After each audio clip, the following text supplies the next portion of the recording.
So how long were you in the relationship with him after after the 6 months and the first time you saw him being abusive? How long did you stay in that relationship? This is like really hard to admit, but I had a baby with him too. You did. He passed away. SIDS. I left him when I was pregnant, but the baby died of SIDS. There was a custody battle. Wait a second. Wait. Mom got custody. The same person who is now currently not active in y'all's son's life. But his mom is. His mother took you to court. And she actually used my son's preliminary death certificate. She knew everyone in that town, and she's white, and it was a predominantly white town. She knew everyone. All she had to do was get up there and say that I killed my son from neglect. And they were just willing to give her custody. You think I'm crazy? I'll show you crazy. I'll come over there and choke the shit out of you. Have it recorded. And the first commissioner was not going to file charges. The police called me and she said, well, they change commissioners every week. Like they have 1 week on, 1 week off. She said, go back up there. Thank goodness for this woman, because I went back up there and they pressed charges. What's up, my people? Welcome to another amazing episode of the Can Be Broken podcast, where we are shining light on the darkness that is domestic violence and abuse. If you've never been here before, you know what it is. We got 3 simple goals, or you don't, because you've never been here before. To educate, to empower, and to encourage. We're here to educate anyone who has never been in an abusive relationship and to let you know a little bit about what it looks like, because it ain't always as easy to get out as it seems. We are here to empower all of our survivors to stand up and share your story without shame, fear, guilt, or judgment, because you are strong, you are powerful, and your voice deserves to be heard. And to anyone who is currently suffering in silence right now, listen, you are not alone. You are not crazy. Abuse is not normal. Your feelings are valid. And despite how you may look and feel in this very moment, there is always a way out, and we encourage you to safely seek support. Now, if you missed it, you need to go back, because last week we had part 1 with my sister Natasha. This week, we picking up where we left out at with part 2, because baby, let me tell you something. This story could not fit in one episode. It just could not. It just could not. So we had to come back and give you part 2, because where you missed or you saw it, it's still more buffoonery. Y'all know what it is. We about to rise above these insecurities, release the burdens of shame and guilt, and revive our God-given power, purpose, and passion. The Confidence Way. Because we about to light it up. Part 2 in the building with Natasha. Here we go. There was a custody battle. Wait a second. Wait. Mom got custody. Wait a second. The same person who would say, I bought something for your son, who is now currently not active in y'all's son's life. But his mom is. His mother took you to court. And she actually used my son's preliminary death certificate. She knew everyone in that town, and she's white, and it was a predominantly white town. She knew everyone. All she had to do was get up there and say that I killed my son from neglect. And they were just willing to give her custody. There was nothing I could do. Even my lawyer was like, I've never seen anything like this in my life. I'm so sick to my stomach right now. I still cry about it, because he's still with her. And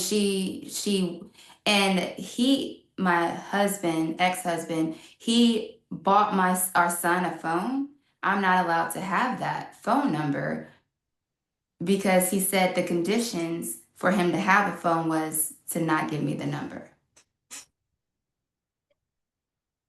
Like, that is a whole nother level of hatred. And for why? No idea why. Because I finally stuck up for myself.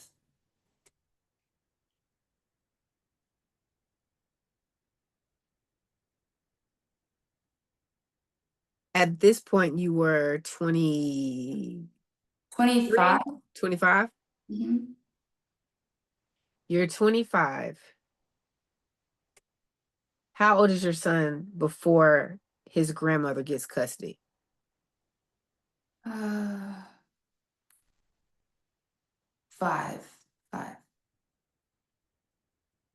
You're 25 with a 5-year-old who has lived and known you as mother for 5 years. Yeah. You've been abused by his father. See, what they did was when I lost my son, I did have to be committed because I lost my son. I was distraught, depressed, inconsolable. And so I gave her a temporary power of attorney because I knew I couldn't take care of him right. I wasn't in the right mental space. She used that temporary power of attorney to get full custody because I wasn't in the right mind capacity. And she's like, well, he's been with me 6 months out of the past 8. Like, and she was documenting this stuff. She was acting like she was helping me heal, but she was plotting behind my back the whole time. And she took one of the most painful experiences in your life. Oh my God, I can't. Used it to take my child. So you lost 2 children. Yeah. Almost simultaneously.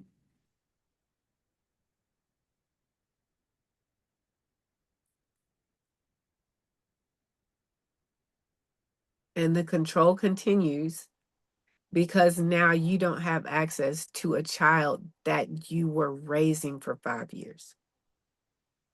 Yeah. To this day. To this day. He's 16 right now. He's 16 years old.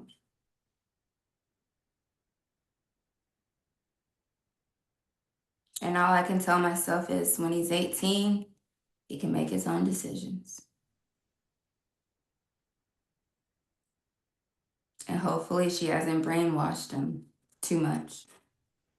So have you even seen him? I saw him, last time I saw him was in May for my oldest son's graduation.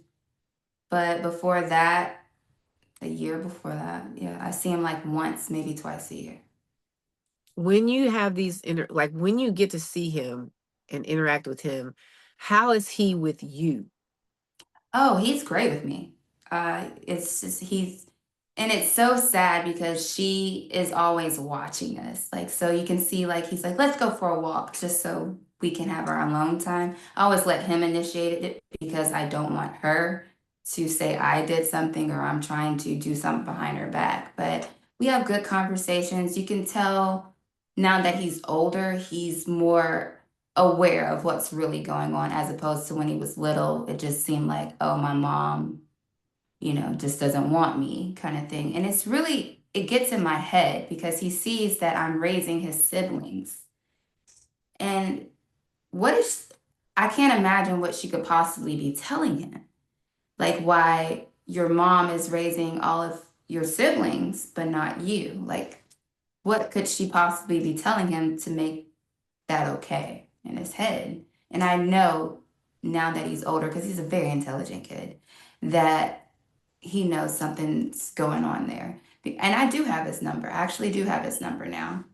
I message him every now and then, like at certain times. So she doesn't know I have it right now. I just sporadically message him here and there, just not to ruffle any feathers.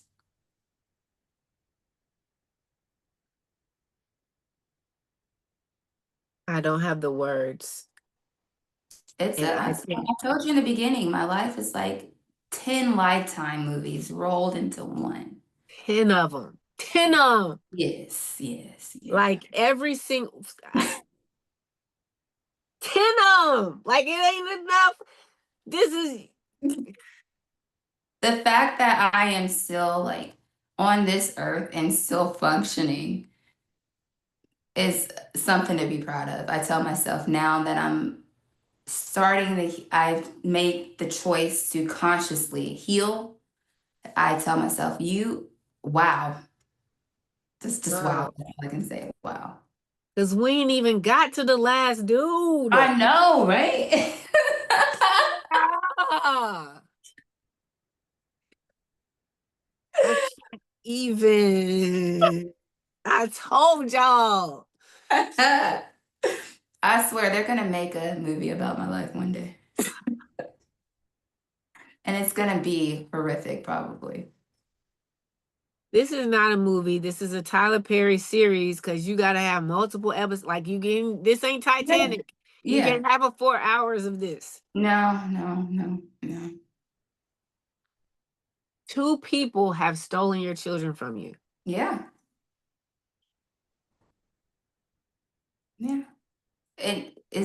It's mind-blowing, is it, to even think about this. And it's mind-blowing to think that these people that did it were family and they justify it. And I can honestly say, even if I were to get my son today, I would not be like, you can't talk to your grandmother. She's your grandmother. Right. And even before that, I wouldn't have said that because she's your grandmother. And she did help me, watch you when I was going through that. And I even said that. I don't want to keep her away I don't want a relationship with her, but my son can have one. I don't understand. This is something I still have to work on, understanding that people won't always have the same heart that I have. They won't have the same morals, convictions that I have. And that's something that we have to realize when we go about life. And every time we get hurt and we're like, I can't imagine why someone would do something like that. Not everyone has the same heart as we do.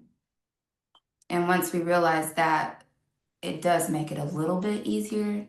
Not a lot, but a little bit.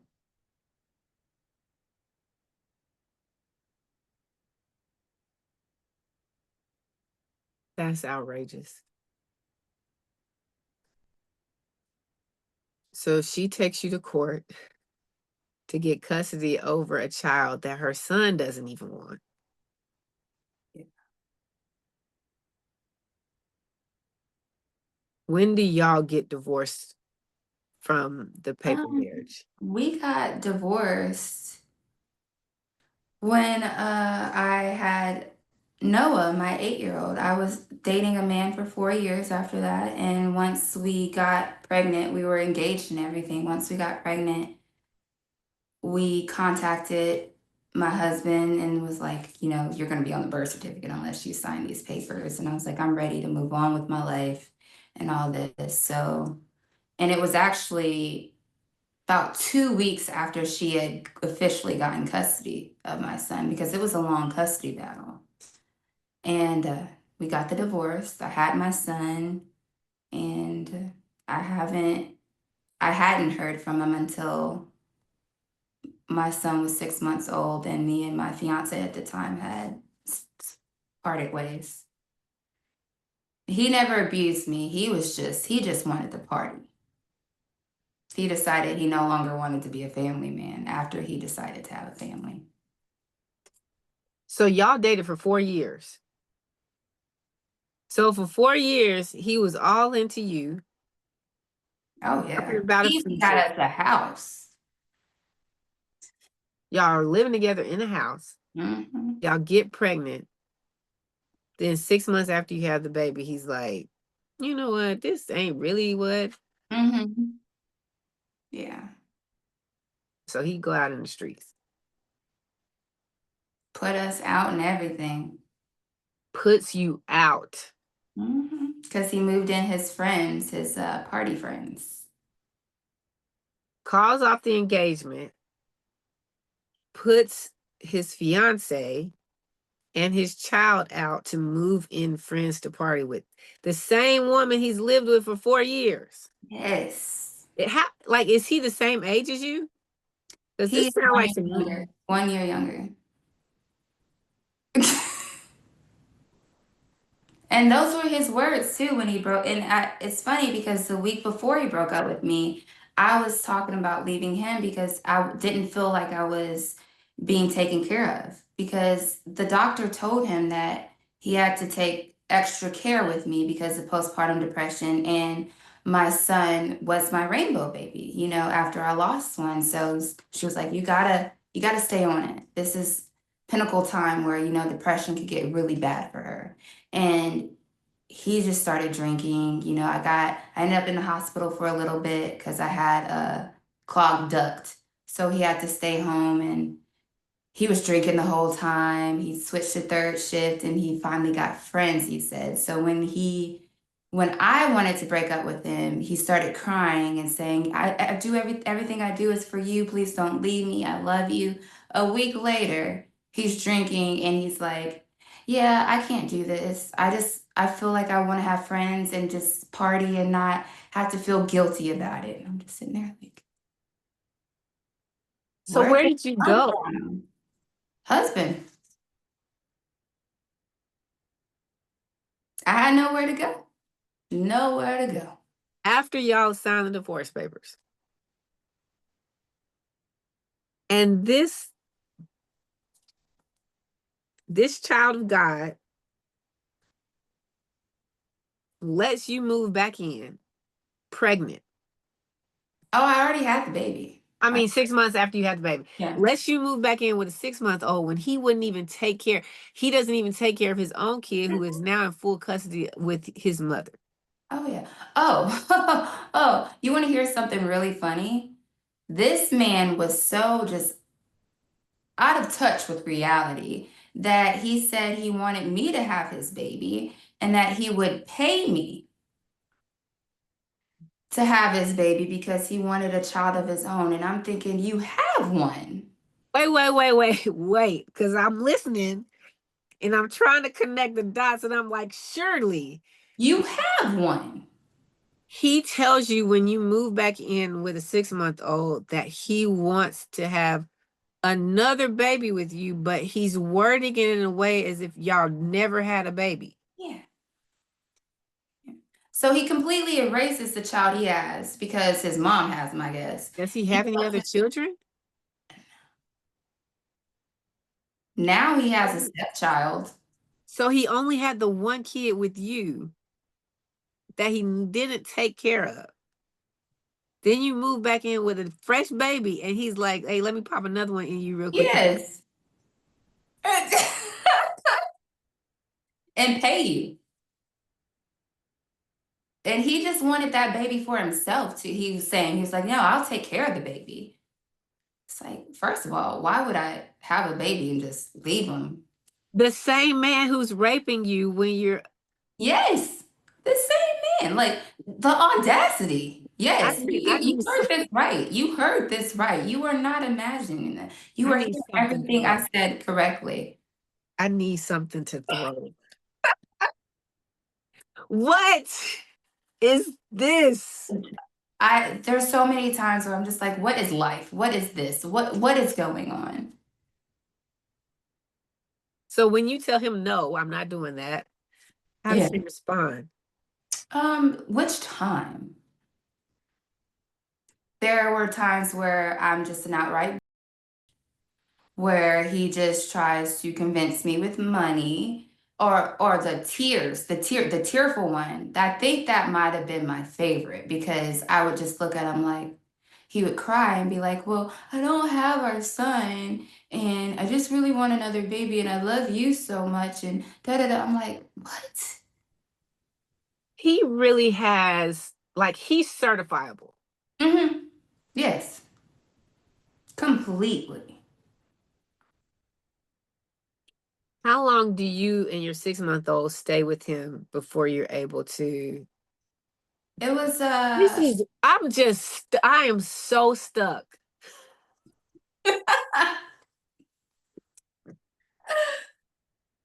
I am so stuck right now because of the dynamic of this situation. Like,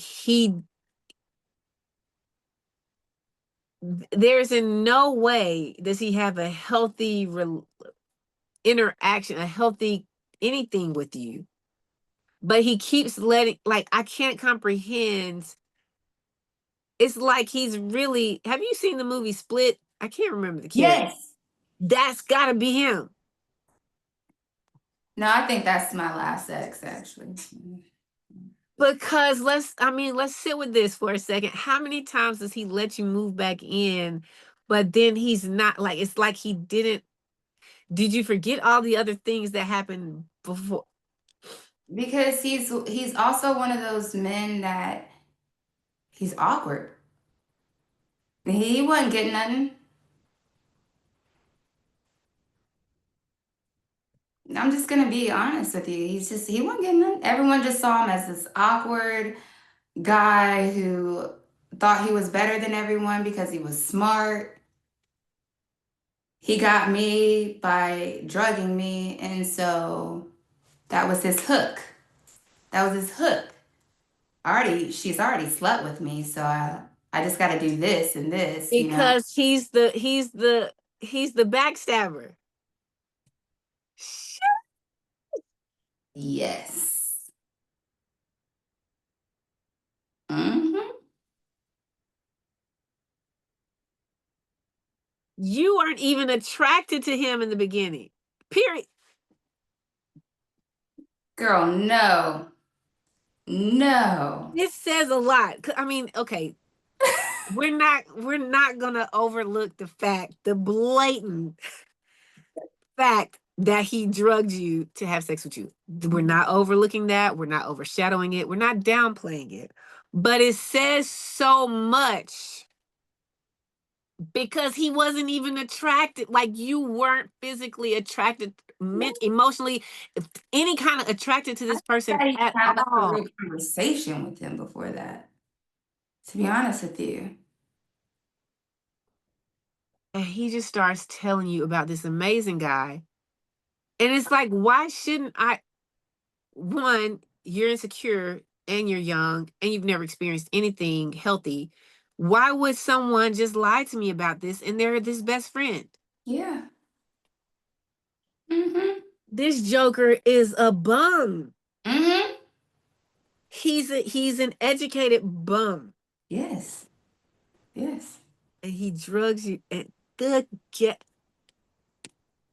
This is wild, wild west. It is. It is. It really is. And he's an example of just white America, in my opinion. I just have to say it. He is that entitled white man that thinks he is entitled to everything and everyone he passes. This says so, like, you saying that he's awkward, like that shines so much more light on the whole story. Mm-hmm.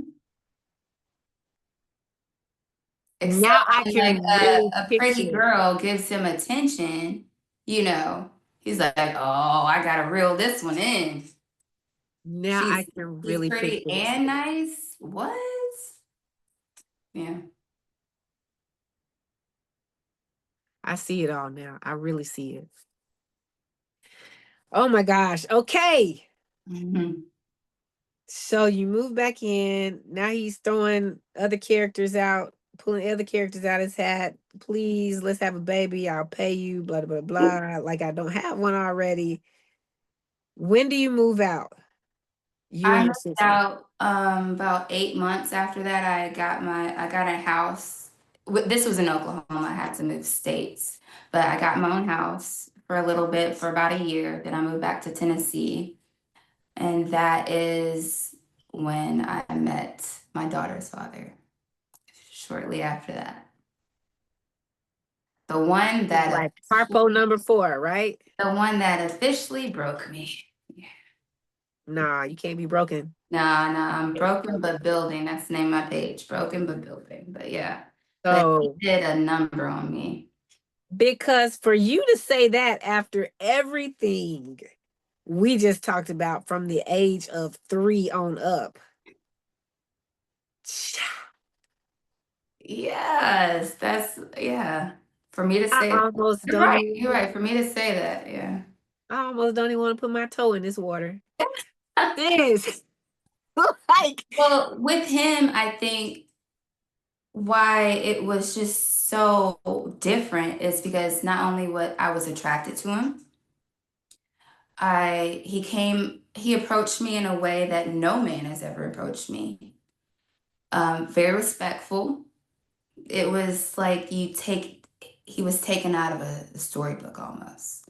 He came Charming is the word.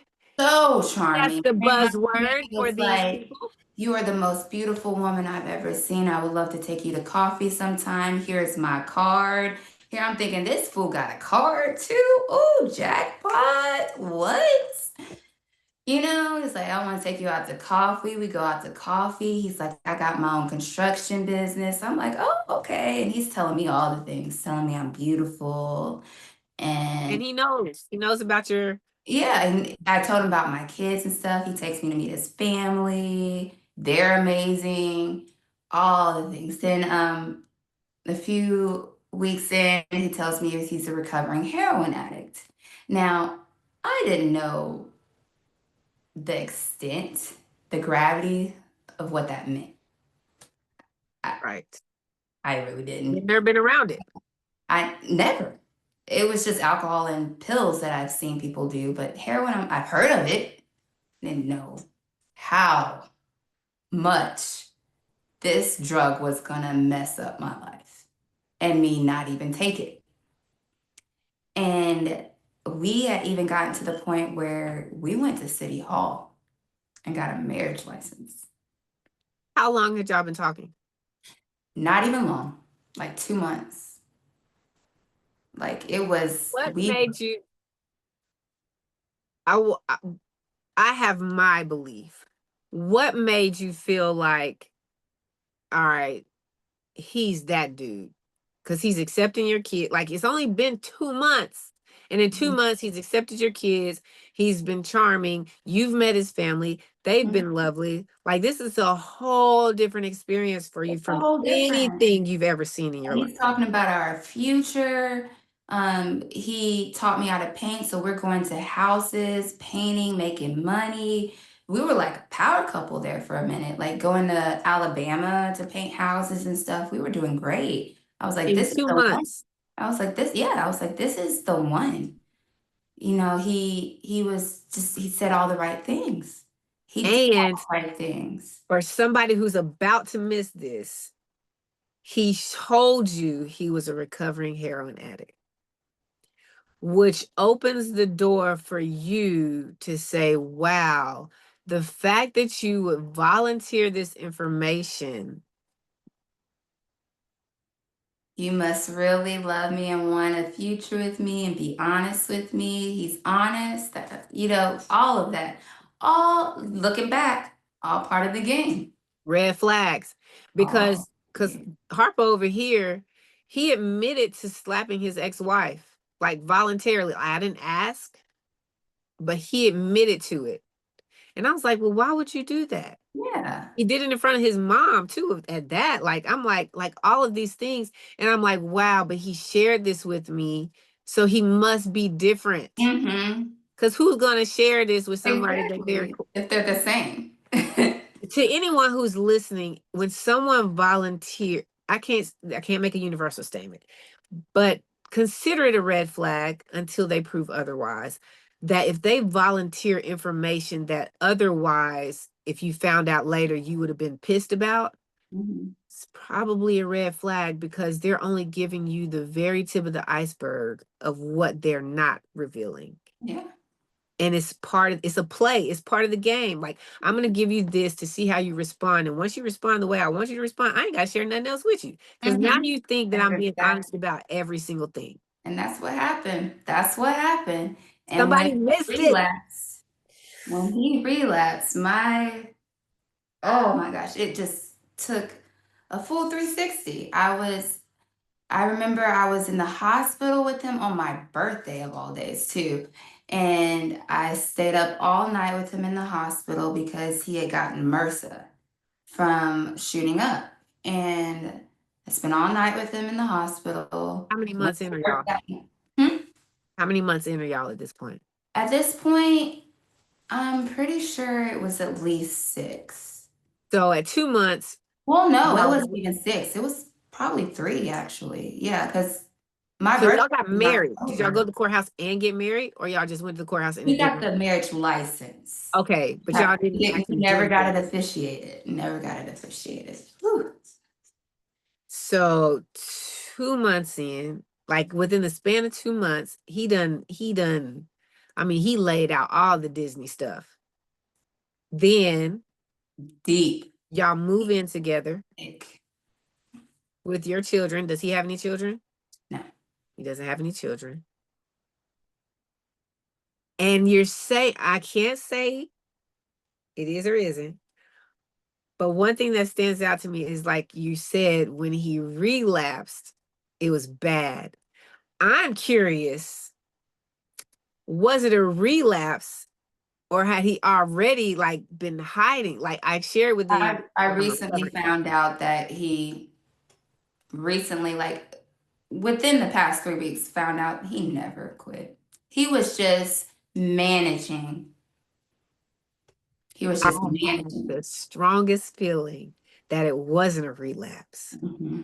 But at the time, I was being told it was a I thought relapse. it was. He was just using more. And let me say this without yelling, because I brought this up on the last episode, on several. This joker lets you meet his family. Now, I ain't gonna talk bad about nobody, but I just want people to sit back and think about this. They didn't know you from Eve in the garden, but they know their son, brother, uncle, nephew, and the type of person he is, and that what he's like, they know what he's doing. And I get it. You don't necessarily always, like, everything is not your business, but you know this guy is on drugs. And you've probably seen how he treats other people when he's on these drugs.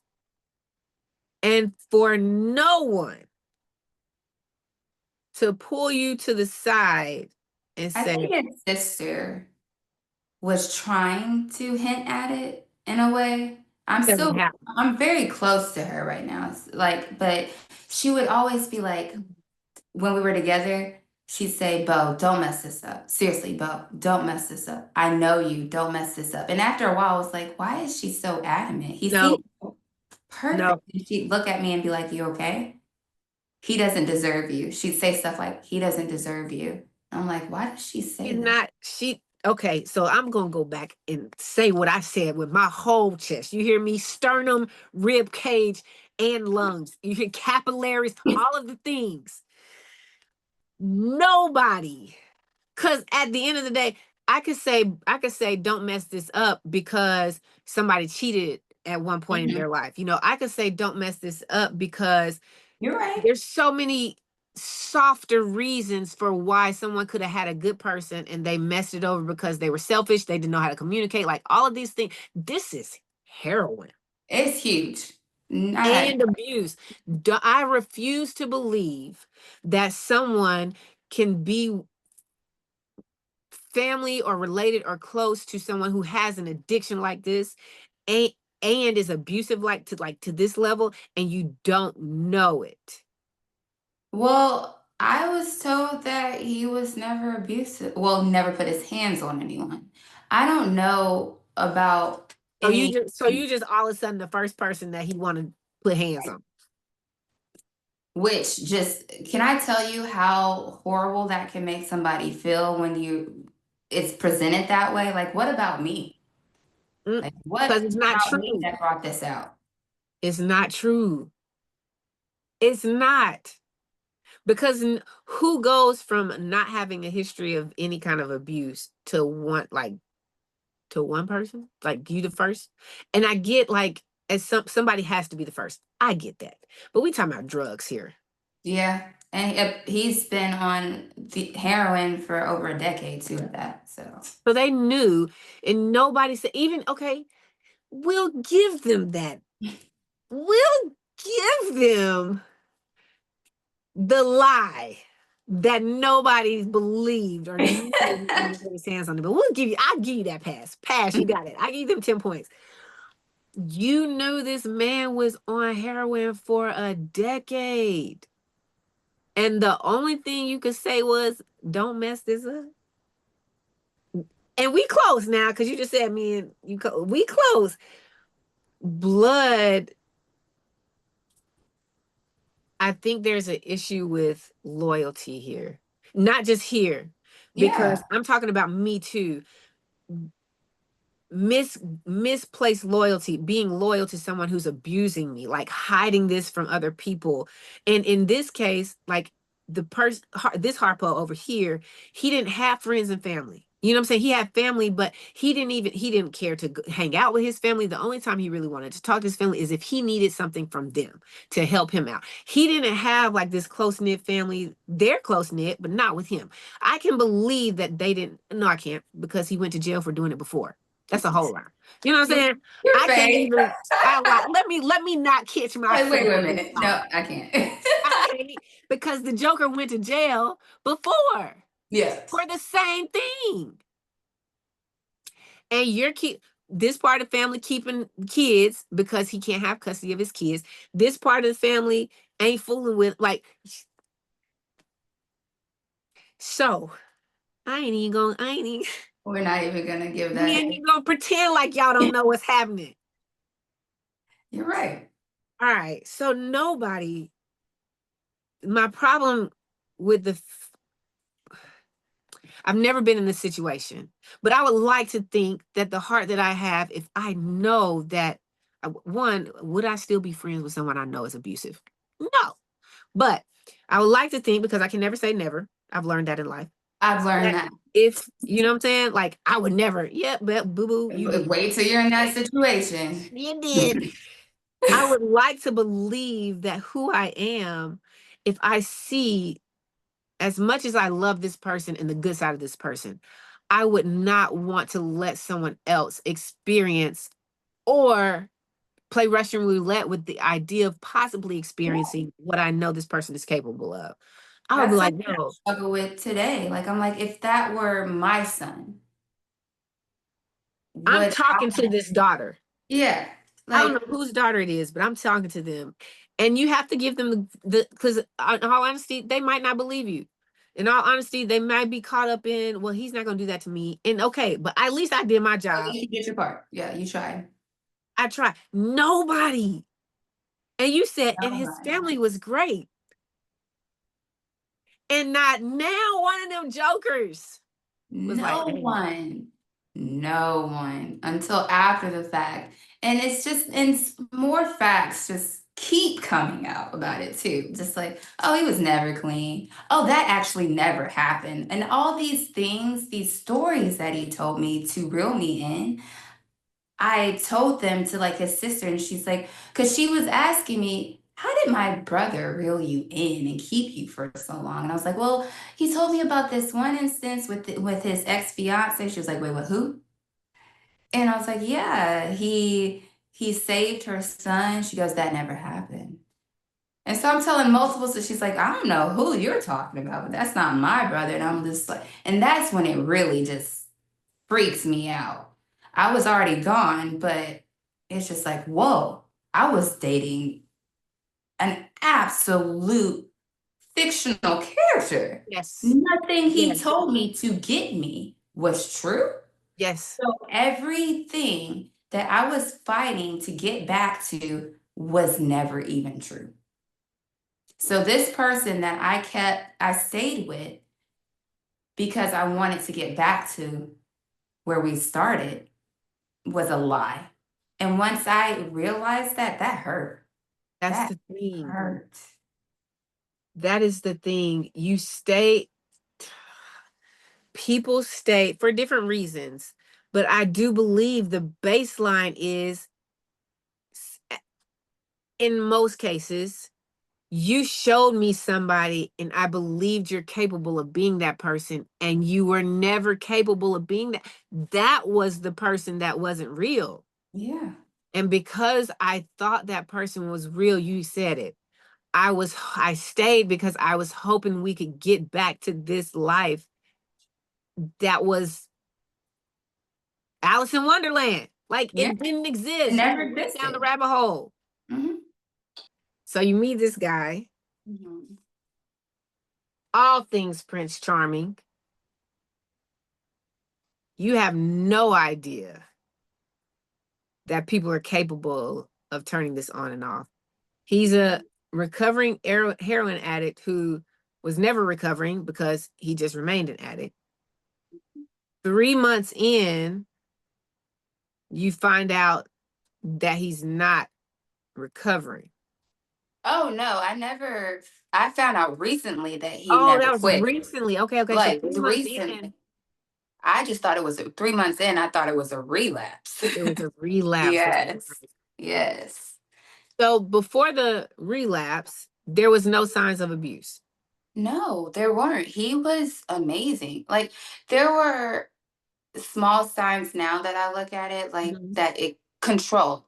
Mhm. He liked control. Like, Such for as, instance, he made sure that every time I was a waitress, that I put at least $20 in this little lockbox to save.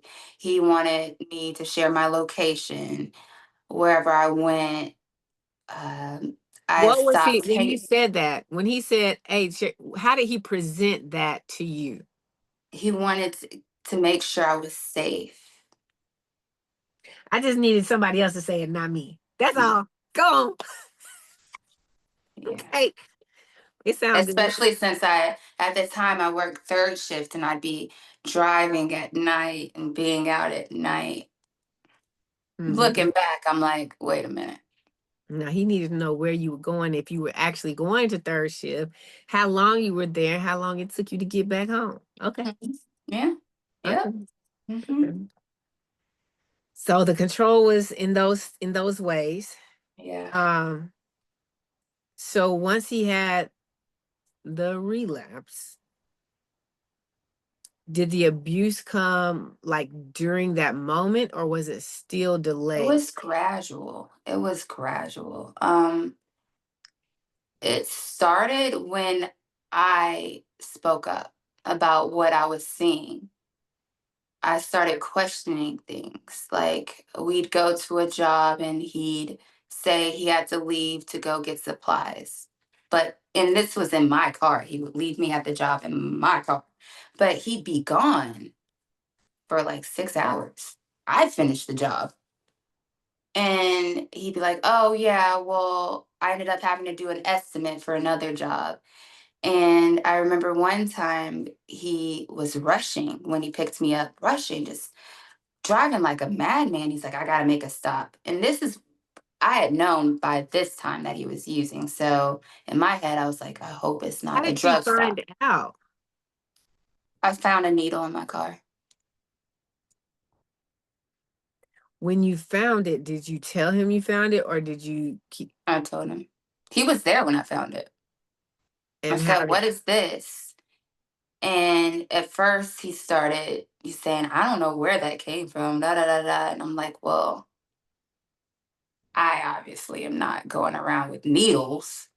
And you're the only other person that's ever in my car. And then he finally like gave it up. He's like, oh, okay, well, I ran into an old friend and I I ended up using, but I'm fine. I'm so sorry. It was one of those. But then it kept happening. And then he just became honest about it at that point. He's like, yeah, I'm using, but I got it under control. I'm only just using a little bit to get by. That was always, I'm just titrating. That's when I learned what titrating was. what I is did, titrating? it's when an addict, they don't immediately come off of whatever they're addicted to. They just start taking smaller doses to come off of it so they don't get withdrawals. So he kept saying, I'm just titrating, because so I don't go into this massive withdrawal. And I'm like, okay, well, how long is this going to take? And it was always longer and longer. And looking back on it, I can't even say why I stayed at this point because it just seems like he never really stopped. there were times where it's like, yeah, I've been clean for 2 weeks, but there was always something off. There was always a few days where I'm just like, okay, you're dozing off while standing up. And that's where the gaslighting would come in. He's like, you're imagining things. I told you, narcolepsy, I think that's what it's called, runs in my family and all this. And just making me think it's all in my head, getting angry at me. And he'd be falling asleep while driving. And I'm like, okay, for real, pull over and let me drive. Like that one instance where he picked me up from the job and he was rushing. He actually totaled my car. He almost, the car almost went over a, a bridge. Yeah, almost killed me, totaled my car, and it was to go get drugs. Like he hadn't been gone all day getting drugs. And he totaled another car after that, the car that I bought to replace that one. And he was like, I'll help you pay the payments. He got himself a car too. And he said, okay, well, since I messed up your old car, I'm going to pay the insurance on your new car. He totaled that car, and then I found out he hadn't been paying the insurance. He totaled his car first. And so when he totaled his car and didn't have insurance on it, he started driving mine and said he was paying the insurance. And that's my fault for not checking. And yeah, so I ended up having no car, no way to get to and from work, no money. I was working here and there, getting rides. He was stealing my money, any chance he could get. Right in front of me. Sometimes I'd have my purse in the back seat. He'd reach back there for something and get it. Like he was a master manipulator. And I'd be like, oh, go back to my purse a little bit later and say, I had $40 in here. Oh, you must have lost it or something. Had me thinking I'm crazy. He'd steal my ADHD medicine and say, you just lost it. No, he stole it to sell and get heroin. He had me thinking I was crazy. Like I was just losing stuff. Or just, I was like, how did I lose the whole $20? How did I misplace the whole camera? I had this nice camera. It was worth like almost $2,000. He stole it and pawned it and denied it. It was constant. And every time I brought up something, that's when he would start punching walls or punching the dashboard, yelling and saying, oh, you think I'm yelling? This is yelling. And just like put fear in me. Like he sounded like the devil. I've never seen anything about like it before. Yes, you're yelling. No, this is yelling. Just scare me completely. And that's what he did. So I learned to just not question it. Just not question it. I knew he was using. I knew if I brought it up, he'd deny it. And then he'd get abusive. Not physically, but, emotionally say things like, you're a whore. He'd fit it in there anywhere he can. Well, you're a whore. I went and did this because you went and hung out with your coworker. How does that add up? How? And so when I got pregnant, he was clean. He would go to my doctor's appointments with me. And that's when I started realizing what he was doing, even though it wasn't physical, it was abuse. Because he wouldn't let me answer any questions on my own. The doctors would ask me, he'd pipe in an answer. And it would get to the point where when he left the room, a doctor would come in and be like, are you okay? Is he abusing you? And I'd be like, why are they doing this? I had so many cards in my purse because I was always in the hospital from stress. Towards the end of my pregnancy, it got really bad. I was losing weight instead of gaining it. I had to get iron infusions. It was so bad. My health was just deteriorating from the stress of him. And that's all it was, him. And these doctors, they kept coming in. They couldn't do anything because I wasn't saying anything. It wasn't until he put hands on me. I was 38 weeks pregnant. And he came over. We had sex. And Well, y'all weren't living together. I stopped that for when I got pregnant, we were never really living together more than 3 weeks at a time. He always sent him back to his parents. I was like, I can't do this right now. I just can't. And he came over. We had sex, and he disappeared into the living room for a little bit, came back, and started yelling at me. He had gone through my Apple Watch and started scrolling through messages. And he had saw that I was texting with the guy and that I used to work with. And he immediately jumped from one thing to another and was calling me a whore, saying all these things. I'm like, what are you talking about? Like, I thought we were great. We just had sex. We were just happy. We're having a baby, da da da da. And he threw me on the bed, tore off my panties, started yelling at me, like put his arms around me and was like, if I wanted to hurt you, I could. Threw me on the bed again. So I called the cops. The cops get there, and somewhere in that time, he walks out to greet them, scratched his face and his neck, and told them that I assaulted him. So the cops come up to me and they said, well, he said you assaulted him. Mind you, 38 weeks pregnant, very obviously pregnant. I'm all belly because I'm very malnutritioned too. And I'm like, no, this is my house. It's on my driver's license. Look at his. It's not the same. He gets no mail here. And they said, well, it's a he said, she said thing at this point. I'm showing them my leg that's bleeding because when he tore off the panties, it left a welt. And they're like, well, he has scratches on him.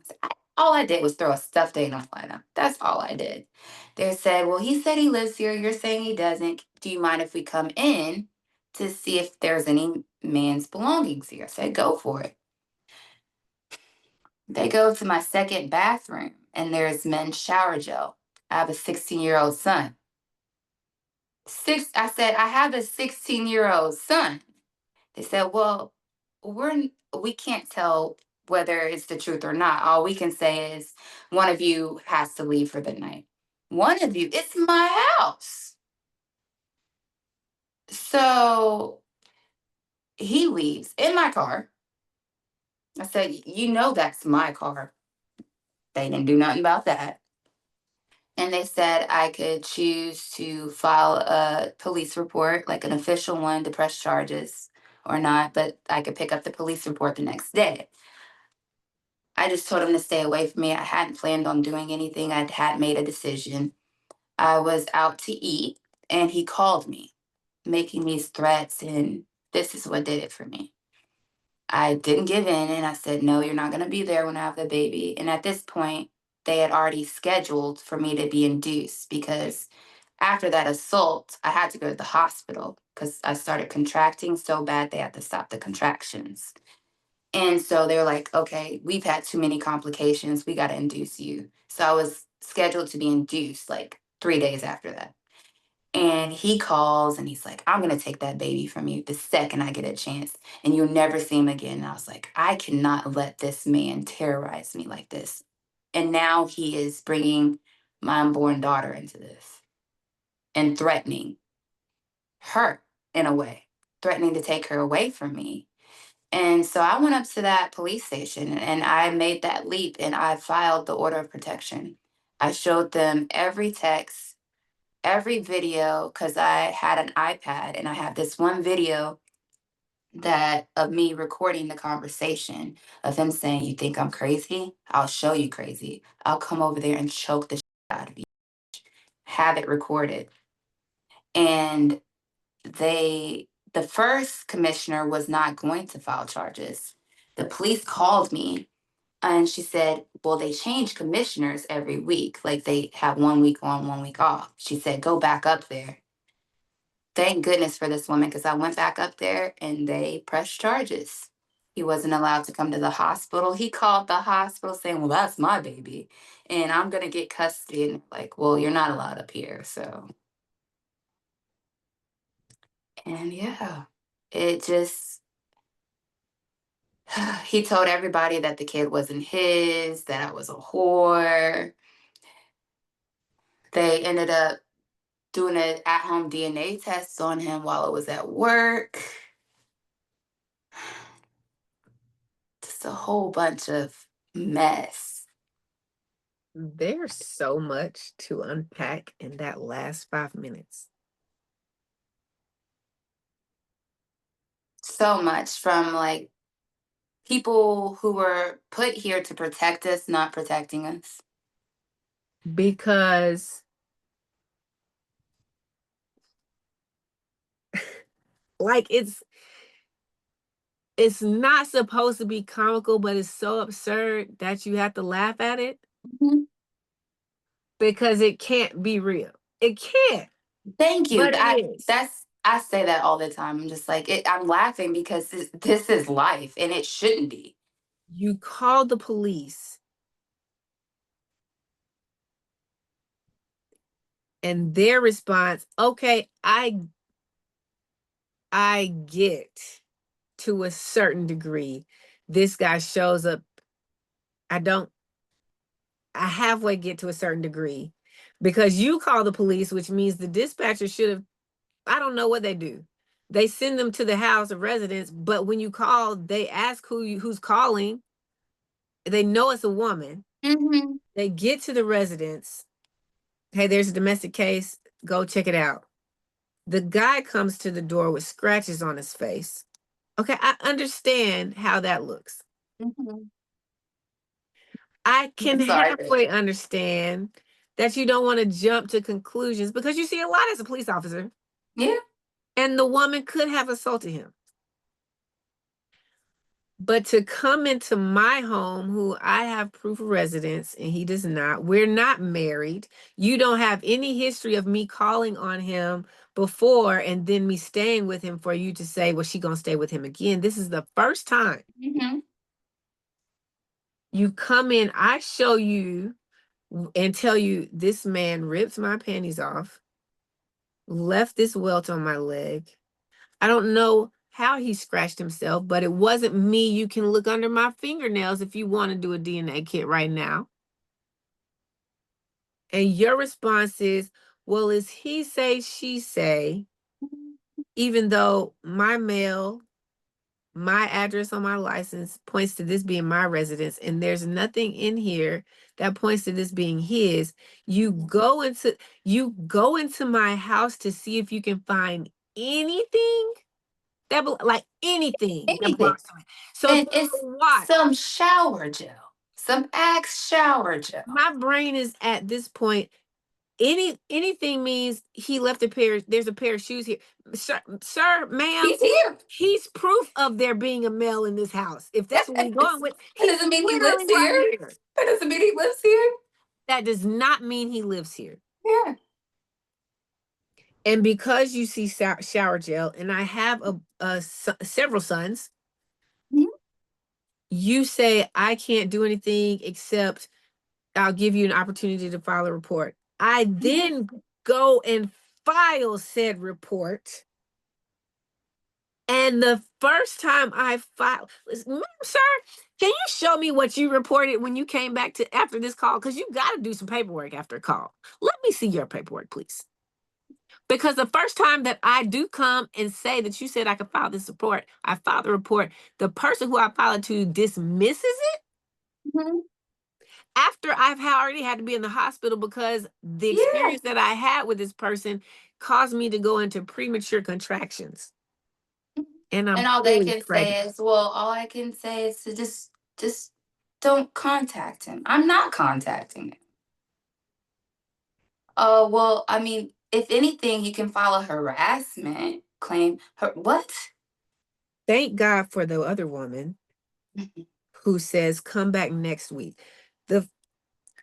And also, thankfully, his sister, she actually drove 45 minutes down there to be like, no, my brother doesn't live here. He lives with my parents. I assure you. Oh, yeah. She was like, no, he's full of shit. He doesn't live here, has never lived here. He lives with my parents and he's a drug addict. She straight up looked him in the eye and was like, y'all are crazy for believing anything my brother said. And they're white? Mm-hmm. Yep. Of course. I'm not trying to make this a race thing. I wasn't trying to either until it happened. Until it happened. But there's absolutely no reason that someone else, I've given you the evidence, I've laid it out. There's no reason that someone outside of the situation had to drive 45 minutes for you to listen to me. And then To you me, take their the word for person it. that is happening to. But someone outside of this situation had to come here for you to take my word for it. And you're told, just call back next week because we have a different, and it's still another game of Russian roulette. That doesn't mean that this person is going to actually. That doesn't mean he's not going to come back. Because there's been instances where, I mean, I found, shortly after that, I found a broken window in my house, and my iPad had mysteriously been broken into and the passcode changed. Yeah, and all of a sudden my texts were my Snapchat had been logged into by an Android and all this other stuff. I'm like, yeah, he went all out with the stalking on that one. But nobody, they say put cameras outside your door. So you get the order of protective service, the order of protection, which, guys, let's be honest, a piece of paper ain't going to stop anybody who wants to get to you. No. And they wouldn't even give me one for my daughter. They gave me one for me and my sons, but they said not my daughter. And I said, why? And they said, isn't that his daughter too? I said, he's not on the birth certificate. And they were like, well, we can't put one for her.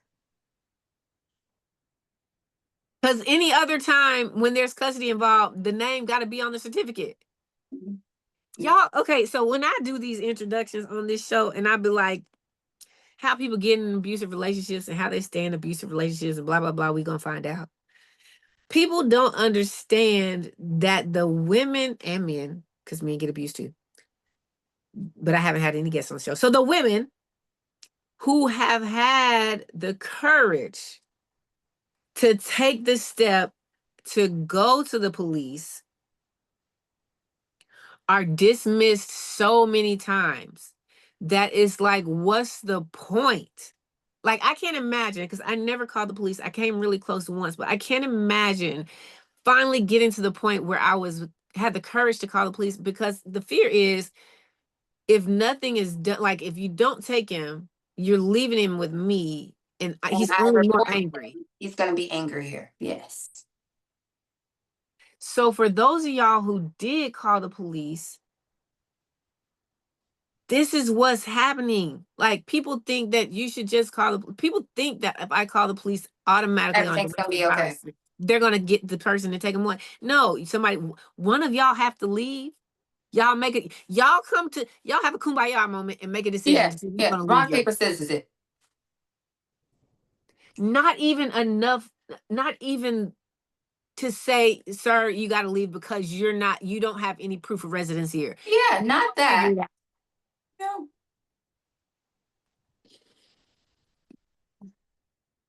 It's out. And I can tell you that was the scariest and loneliest time of my life, because I did finally decide enough was enough.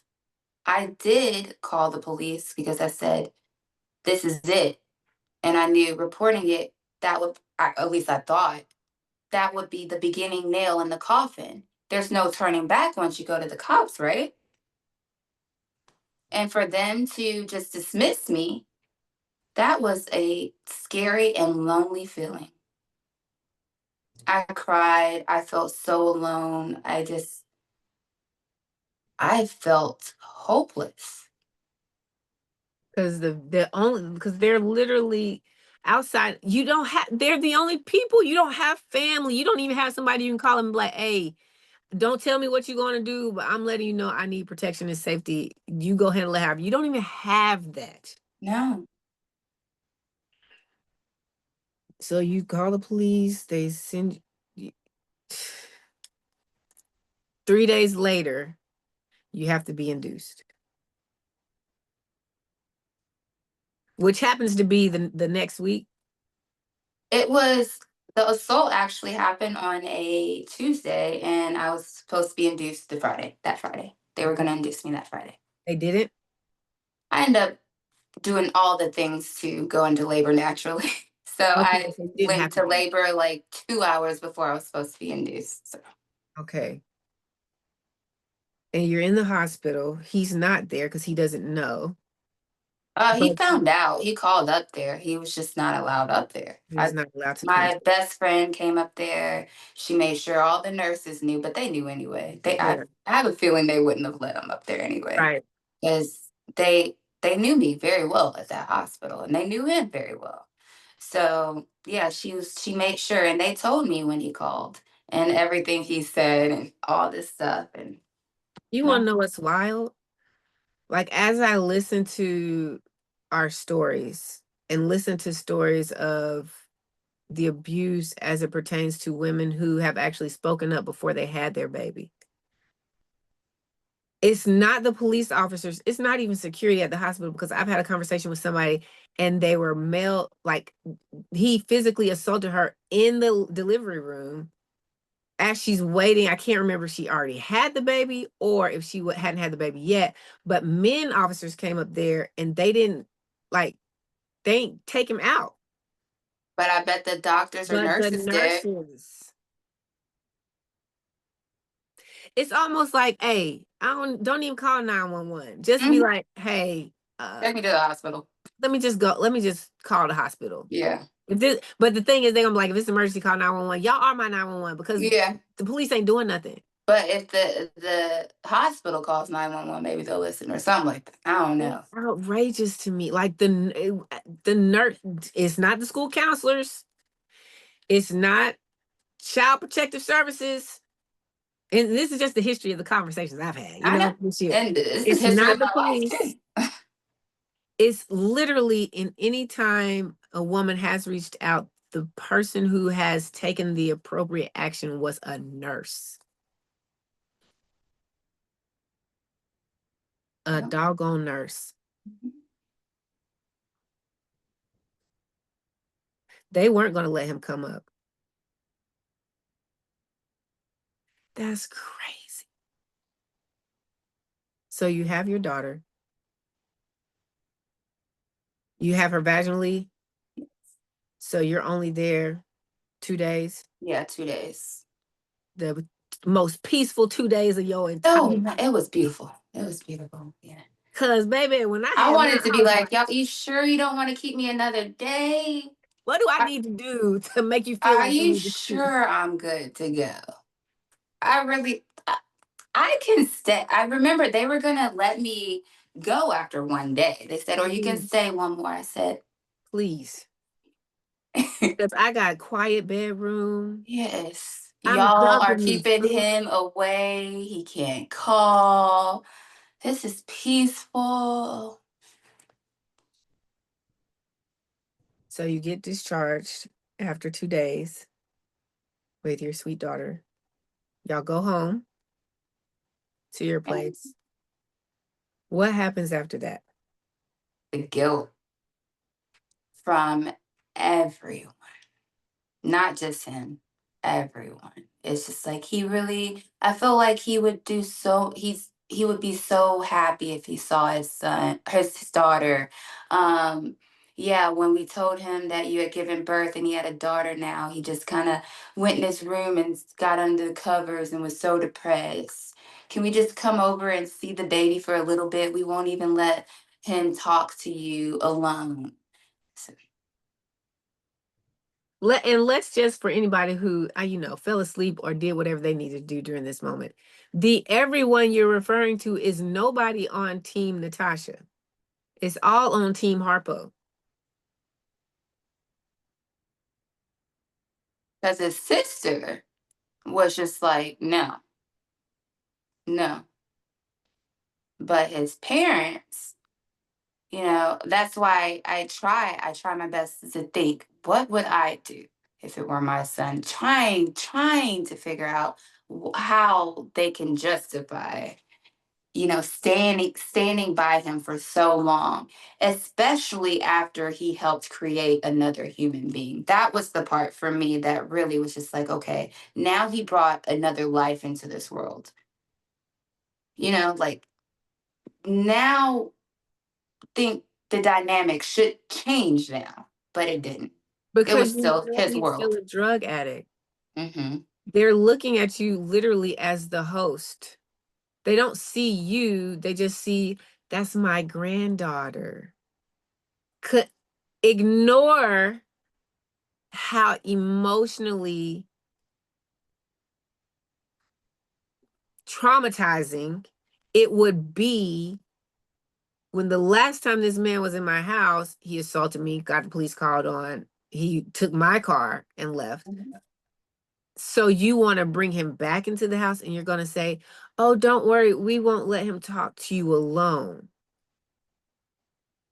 Oh, and when they first brought him, I was shaking. And I remember when he saw her and picked her up, and they were like, "Yeah, let him hold her." And I handed her over. I was shaking and crying, and I remember his mom was like, "Smile," like making it seem that I was overreacting or being too emotional or being too dramatic. That's how I felt.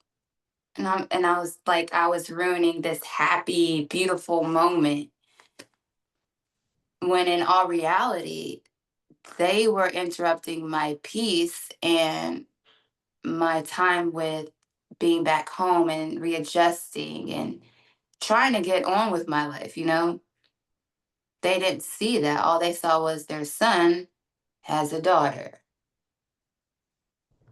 And I was, like you said, just a host.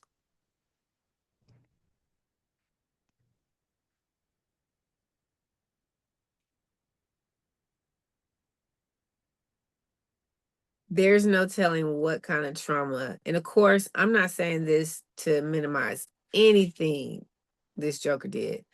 There's like, just from that interaction, there's no telling what kind of trauma he went through growing up. Because one, you don't stumble onto heroin. See, that's my problem, though. Like, it really does seem like he had the perfect childhood. Talking to his sister, his dad was like, he used to open up for these huge rock bands. His mom was a model. They two-parent household, That doesn't mean loving. They anything. were these people. I'm just like, what could have possibly happened? The two-parent household doesn't mean anything. And I say The that because two-parent loving, but they're loving, but they're loving. Christian. They go to church. They're active in the church, not just go to church. They're active in it. Like, I just kept trying to just like, How did he where get it? did you come from? Like, Well, I mean, there was something, and it might not have been trauma. I think with him, it's he was introduced to the drug. Addiction runs in his family. I know he has an uncle and a grandparent that died of overdoses. Okay. So I think that's what it was, because I really Yeah. do not think it was the upbringing. It might not have been trauma. It could, because when you said that he was opening for rock bands, it's like it's Mhm. that exposure and then either the immaturity or the naivety of it all. Because you don't know what you're going to do in that situation. And when you don't have someone there with their hands on at all times to protect you from the life that comes along with that, you can fall into it. You can fall into it. But two-parent loving household, Christian, active in the church are the same people who pressured you into allowing their abusive, addicted son to come into your peaceful home and then try to make you, like, I don't like the Christian term. Like, I'm a Christian, I believe in God, but I don't like how the church society has made it seem like because I identify as Christian, I am Christ-like. Mhm. Yes. And so, Yes. like, because there's Well no put. reason for me as a mother who knows what you've gone, like, I know what you went through. I'm not oblivious to it. I'm not oblivious to the fact that my son is a heroin addict. Would I want my child to meet their daughter? Of course I would. But at the end of the day, because I've experienced what I've experienced, not even anything to do with drugs, I'm not going to force someone else. Like, that's not Christ-like. Mm-mm. If anything, I'm going to make sure you're okay and that baby is okay, and figure out how to get this child of mine who went wayward help. And if he can't get help, I'm not forcing him into y'all's life. That didn't I'm happen. not. It didn't happen. That's selfish. Like, to really dismiss. And this happened, we're not even talking about months down the line. Like, this is a short time frame. Yes, it was like days Abuse, after. had the baby. Now let me get up in your house with this Yes. person who just put Yes. his hands on you, Mm-hmm. and then lied to the police about it, and then took your car after he done wrecked all y'all's cars. Oh, and on top of that, when he took my car, the last car he totaled, they said, "Well, why'd you give him the keys?" I said, "I didn't give him the keys. He took them." They said, "You should know better. You need to lock up your keys." Like, His family? yes. I'm just sitting there. What? What? So it ended up being my They're fault in a still way. enabling, right? Because they don't want the response. I can only speculate. And as I'm hearing the story, I can only imagine, because it was a two-parent loving household, Christian family active in the church, you're tainting our image. And I don't want the responsibility as this two-parent loving family household, Christian active in the church, to say, I failed my son somewhere. So you know how he is. Why would you let him have access to these things? Because it takes the responsibility of how he Okay. turned out off of them. Yeah. And off of the child. Yeah. And that's the part that really hurt more than all of it, was the fact that after I had her, they still kept supporting him. They took him to court for that order of protection, or the harassment charge that he had. They took him to court and then walked up to me with my daughter and brought him next to me. And they're like, "Why do you look so upset? Smile." And I'm thinking, I'm in court with my 1-month-old for a harassment charge. And you're asking me, why do I look this way, and to smile? There's nothing to smile about. Why are you bringing him next to me? This sound like the movie Get Out. Because the audacity of you to walk up to me and tell me to smile. What is there to smile about?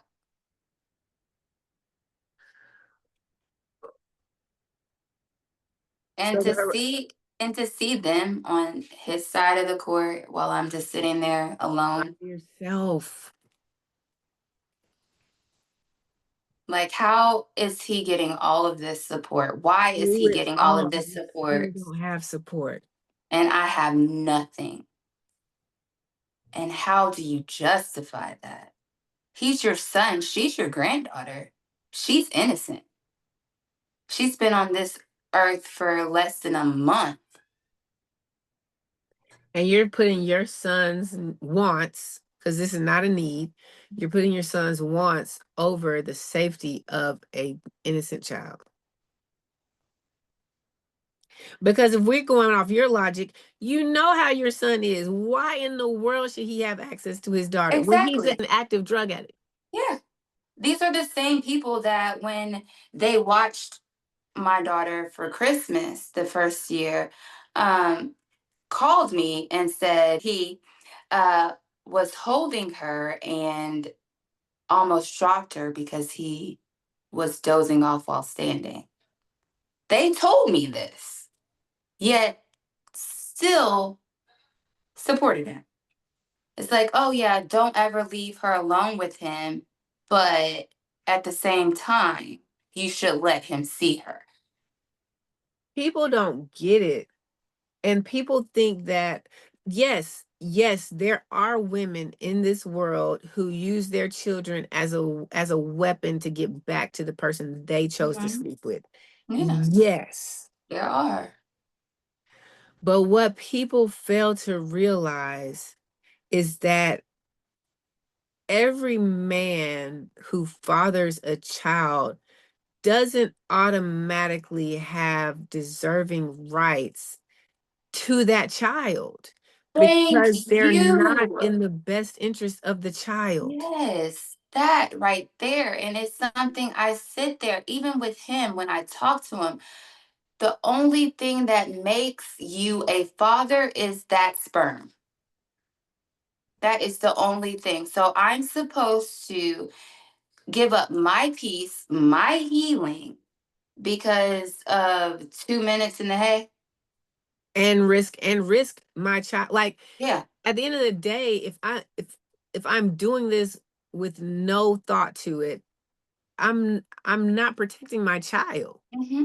Like, I'm my not being a child's good protection mother. is not my top priority, if that's And the that case. will always be my top priority. You should be glad that's my top priority because you aren't prioritizing her.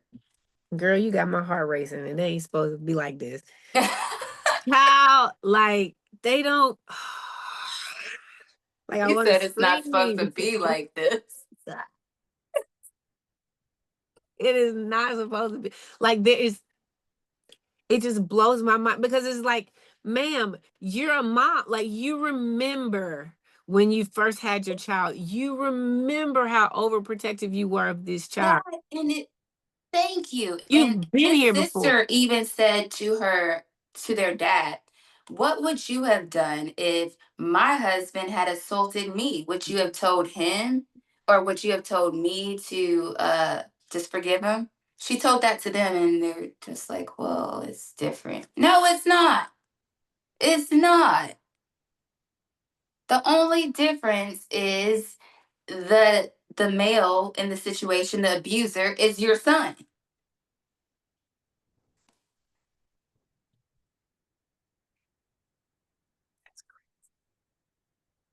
Okay, so they award you the harassment thing, but it doesn't protect your daughter, even though his name's not on the, like, you can't even prove this is okay. If we do take a DNA test, it still ain't on the birth certificate. Anyways, I ain't gonna go back. Right? I'm not gonna go back. Exactly. So I'm just there's so many upsetting things I here. know. So you then, like, when do you move away? I moved away shortly. Well, no, she was 2 when I moved, and I saw him every now and then sporadically, but my housing situation got really bad. I ended up having to live with him and his parents for a month. And that's when I was subjected to a lot. He was really deep, deep in the drugs at this point. Like, he wasn't even hiding it. And he was ordering everyone around, his parents, me. It was horrible. And I was like, I got to get away from here. I just got to get away from here. So I went to stay with a so-called friend. That ended up horrible. So one night, I he had contacted me, and it was a horrible conversation. He was just so hateful, just saying I was a horrible mom, that one day he's just going to take her and not give me any visitation, all this. And I said, I can't do this. I can't do it, because this is a back and forth thing. One week he's saying these horrible things to me. The next week he's telling me I'm a great mom. I can't do this emotional roller coaster. And on top of that, I have no place to stay. I'm calling 211. I'm calling domestic shelters. There's no room. I'm on a wait list. So I packed up my car and I went to a gas station, begged for gas money, and I came to Ohio. And that didn't work out. My first plan for staying here didn't work out. I did luckily found transitional housing that had a spot for me. And that's when I started getting in counseling. I started doing my research about, because even though I had left, I went back a couple times for my son's graduation, which means, I had to stay there. And so I was around him. So, triggers. And he knew it. He knew what to do. He knew what to say. He knew how to act. He knew how to be sweet in the beginning. But when the kids were asleep or his parents were asleep, that's when he'd be mean. And then I'd say something or his parents would see me cry and they're like, "What's wrong now?" And he's like, "I never said that," or "I didn't say it like that. She's overreacting." And then I'd come back up here and just, it's like, okay, this is it. This is when I really need to put in the work, because I can't sit here and say I want to heal, that I want my kids to see me doing better, and still talk to this man, still wallow in my own grief, because I was still grieving that relationship. I was. And I can admit it. I still loved him. And I said it so many times, I love him, but I do not like him. He's evil. I love him though. I love him. I love this man, And it took me really just being in bed for, I think, maybe a week, and seeing how my kids were. They knew something was wrong. They were hugging me all the time. "Are you okay, Mom?" And I was like, I need to put in the work. This is not going to do it. This is not enough. Me leaving was not enough. I need counseling. I need to talk about this. I need to get it off my chest. I need to do my research, figure out. And at this point, I was like, I need to figure out why this has been a pattern. At this point, it's been a pattern. It's not just one abusive relationship. This has literally been since I was born. What is it? Because I don't feel like it's me. I feel like I'm so quiet and so skittish. It can't be me at this point. I don't do anything because I'm afraid of men at this point. I'm afraid to rock the boat. So what is it? So that's when I started doing my research. I started doing my reading. Joined the groups. I joined the chats and started my vlog. And that's when the real work started happening. And I'm in such a better place. I know I'm in transitional housing, but I'm not there. My kids see that, yeah, we're not in the best place, but we're going to get there. Yeah. And the best thing, we're safe. We're safe. And that is a beautiful thing. I can breathe. Yes. I don't have to wake up and think, or in the middle of the night, be like, did I lock all of my doors? I don't have to do that. I don't have to look at my phone and think, I have to change my passcode right now because I've had the same one for a week. He probably knows it by now. There's so many things that I realized I was doing on a day-to-day basis that became my norm that I don't have to do now. And it's freedom. It's a weight lifted. I didn't realize just how much I was carrying every day, how much I was doing just to survive. And I don't have to do that anymore. And that is just beautiful in itself. And I thank God every day that for my children, for even for him to make those threats, because those towards my child, because that's what drove me. That's what got me out. And I thank God. And I hate what happened to me, but it made me stronger. And so much has happened to me that I used to hate it when people would be like, "Oh, but it's just gonna make you stronger." I mean, how strong does God want me to be? For real. And this was my favorite. God only gives you what you can handle. Oh, God, whoa, God didn't give me Lord. this. He must think I am Wonder Woman, because really, God did not give me this. No, that's the devil. People be that, because that phrase right there ain't even in the Bible. And people just say it like where does it's it say that? scripture. Where does it say that? No, God said in Jeremiah 29:11, I have plans to prosper and not to harm you, to give you hope for a future. Ain't none of this was his plan. So don't tell me he don't put more on me than I can. He didn't do this. No. Child, don't get me started again. I'm trying to settle in. Them jokers I'd be so sick of hearing stuff like that.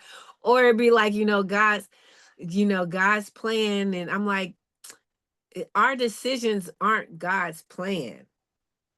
God just knows that I can use the stupidity, the human nature, the stuff that you did that wasn't in my plan for you. Romans 8:28, I can still make it work for your good if you let me. But people think that all of the stuff that happens to us is, well, that's just, everybody ain't Job. Listen, right? Everybody is not Job. No. You hear me? I'm like, come on now. It's so easy for people to say that too. It really is. It's just they have to hear you speak on what you're speaking. Oh, God only gives you what you can. So you just his weakest link then, huh? Because you ain't got nothing on your plate. You ain't got nothing to worry about. You got nothing for me, but that's all you got for me? Man, child, I can't. Ooh, I'm so, because like, I don't use scripture. Like, don't do it that way, please. That ain't how it is. No. Oh, child, girl, Natasha. Okay, my last question is, like, what advice do you have for anyone who's either in this situation now, recently got out, or, might be on their way in and they don't know? And then what does confidence mean for you? So it's a two-part question. One, what is your advice to anyone? And then two, because insecurities, you talked about at the beginning, that was me, that's why I ended up where I was and stayed where I was. It's insecurities. And so I really am pushing confidence now. What does confidence mean for you? Yeah. I was like, I want one. Y'all can get the merch. Okay. Focus. Okay, I'm back. What's your advice, Natasha? And then what you got on confidence?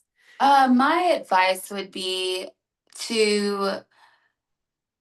you're not crazy. You're not crazy. If you think something's wrong, most likely it is. Don't ever think that it's your fault. And don't think that it's something that you can fix overnight. If you want to leave, it is possible. There are resources, there are ways. And if you don't want to do it publicly, you can start making those moves quietly behind their back. Talk to people, talk to friends, family. You can make those moves behind the scenes to make it easier for you to get away safely. But don't think you're crazy, or don't say because you think you're less than, or definitely don't say for the children, because leave for the children. Please do not use that as a reason to stay. For the children. Leave for the children. Do not stay, because seeing two parents together unhealthily will cause so much trauma than split parents. It just will. And confidence to me is being able to walk outside and know and carry my healing privately and know that I'm healing, to wear my head up high and know I'm not healed, but I'm healing. And that's the small victories. And I love that. I don't have to heal loudly. I don't need validation, because I know deep down inside I am putting in the work. And it's being able to walk in a room, and it's more than being able to walk in a room and being noticed by everyone. It's being able to walk in a room and be okay with not being noticed by anyone. and still feeling comfortable in your own skin. And I love that. And that's what confidence is to me.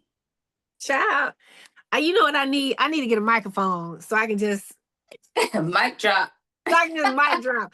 Y'all, I ain't got nothing else. Y'all heard what she said. Well, I gotta reiterate. She said, leave for the children. Because when you're in it, you think staying is the answer, so that it's not the answer. It's not. And if you think that you're hiding something from them, You're are not. not. You They aren't. feel Because you there's as a so mother. many things that I didn't think my son even knew about. And he would be like, I don't like the way he yells at you. And I'm like, I thought you were asleep. I thought it was in the bedroom, or I could see that you were sad. They see these They things. see it and They're they your feel you. children. They're connected to you just as much as you are connected to them, and you can feel when they're upset when they don't vocalize it. This is Girl, vice versa. It's the same thing. they feel it. Exact They feel same it. thing. Leave for the kids. Leave. If you ain't gonna do it for yourself, please. For those For your babies, children. that is so important. Y'all heard her. I ain't got nothing to say. She said, Natasha, sis, again, because it's our privilege. Thank you. Thank you. For your time, for your transparency. Thank you for showing up through the shame, the guilt, the embarrassment, and being willing to be the end of generation. And this is not just speaking for your family. You being willing to share your story is speaking for all of the people who are going to tune in at some point to this episode, to know that, like, we've been silent. This domestic violence has been a silent thing for far too long. It has. Because you chose to speak up, and because you chose to get healing for yourself so that you could share your story, you're ending generational trauma for people you don't even know. And that in itself is a beautiful thing. That I can change, I can turn my pain into someone's healing. Yes. I love that. Yes. So sis, we thank you for showing up. We thank you for sharing your love. We thank you for shining your light. Y'all know what it is in the meantime, in between time. Good Lord. Girl, we gone.